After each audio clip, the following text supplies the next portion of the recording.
Taarifa kutoka huko nchini Yemen ni ya kuwa Wahouthi wametishia kushambulia meli za kivita za Marekani, ambako pia hii imetokana baada ya Marekani kuanzisha mashambulizi kuelekea huko nchini Yemen dhidi ya kundi hilo.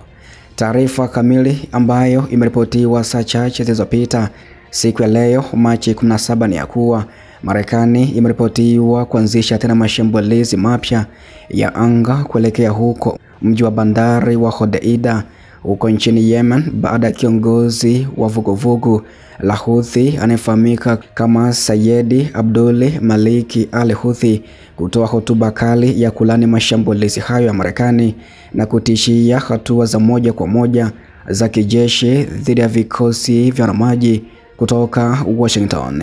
ambako inakumbukwa rais wa Marekani Donald Trump aliweza kuamuru Pentagon kutekeleza operation dhidi ya kundi hilo siku ya Jumamosi kulenga kusambaratisha uongozi wa Houthi na uwezo wao wa kutatiza njia muhimu za meli katika eneo hilo,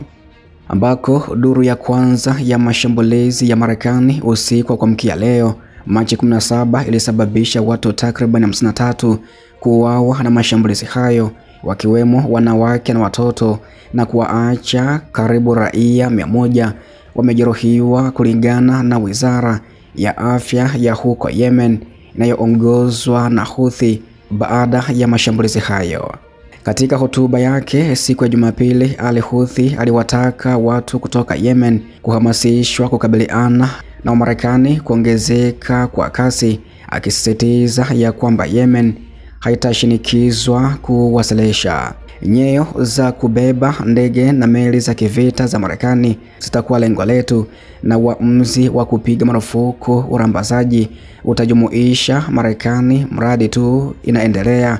na uvamizi, alitangaza hivyo kiongozi huyo baada ya mashambulizi hayo kutoka nchini Marekani kwenda huko Yemen.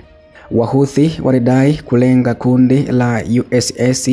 Harry S. Truman Carrier Strike Group kaskazini mwa Bahari Nyekundu kwa volei ya makombora 18 ya ballistic na cruise pamoja na drones mapema Jumapili wiki iliyokwisha kupita, ambako afisa mkuu wa ulinzi wa Marekani aliweza kuliambia shirika la habari la Fox News ya kwamba takribani dozen na ndege zisizo na rubani ziliweza kunaswa na kutengwa kabla ya kuwa tishio kubwa kwa kundi la wabebaji na kuwaacha Truman na meli zinazoandamana nazo bila kuathiriwa. Harakati ya Ansar Allah inayojulikana kama Houthis imedhibiti sehemu kubwa ya Yemen iliyokumbwa na vita tangu katikati ya miaka ya 2010, ambako kundi hilo liliweza kuanzisha mgomo kadhaa dhidi ya mali za meli za kimataifa mwishoni kabisa mwa mwaka 2023 kama sehemu ya kampeni iliyoandaliwa kwa mshikamano na Wapalestina huko Gaza, ambako hapo awali waliweza kuzuia trafiki ya baharini iliyounganishwa na Israeli pekee, ambako Houthi baadaye walipanua malengo yao na kujumuisha meli za kibiashara na kijeshi za Amerika na Uingereza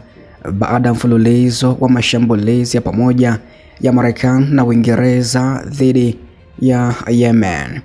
Kundi hilo lilisimamisha kampeni yake mwezi Januari baada ya Israeli na kundi la wapiganaji wa Palestina maarufu kama Hamas kufikia makubaliano dhaifu ya kusitisha mapigano yaliyosimamiwa na Washington. Hata hivyo, wiki iliyopita waliahidi kuanzisha tena mashambulizi dhidi ya meli za Israeli, wakishutumu Jerusalem Magharibi kwa kupuuza masharti ya mpango huo na watu wananjia huko upande wa Gaza. Onyo la hivi punde linaongeza meli za kijeshi za Marekani, lakini si meli za kibiashara katika orodha ya watu wanaoweza kuwalenga na kundi hilo ambalo lilibadilishwa upya na utawala wa Trump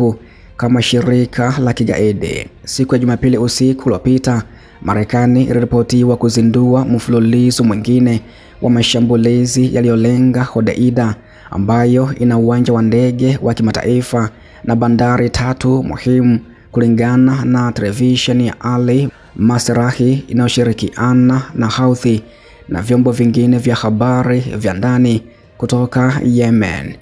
Bila kuorodhesha walengwa wa aina za hivi punde, kamandi kuu ya Marekani ilithibitisha ya kwamba vikosi vyake vinaendelea na operesheni dhidi ya magaidi wa Houthi wanaoungwa mkono na Irani, ambako Washington imedokeza kuwa haina nia ya kusimamisha kampeni yake hadi tishio la Houthi litakapoondolewa. Dakika ya Wahouthi watasema tutaacha kufyatua risasi kwenye meli zetu, tutaacha kuwarushia ndege zenu zisizo na rubani, kampeni hii itaisha, lakini hadi wakati huo itakuwa ngumu. Katibu wa ulinzi kutoka nchini Marekani anayefahamika kama Pete Hegseth alisema hivyo kwenye Sunday Morning Futures ya Fox News kuhusu operation hizo ambazo zimeweza kuzinduliwa katika weekend iliyokwisha kupita huko nchini Yemen.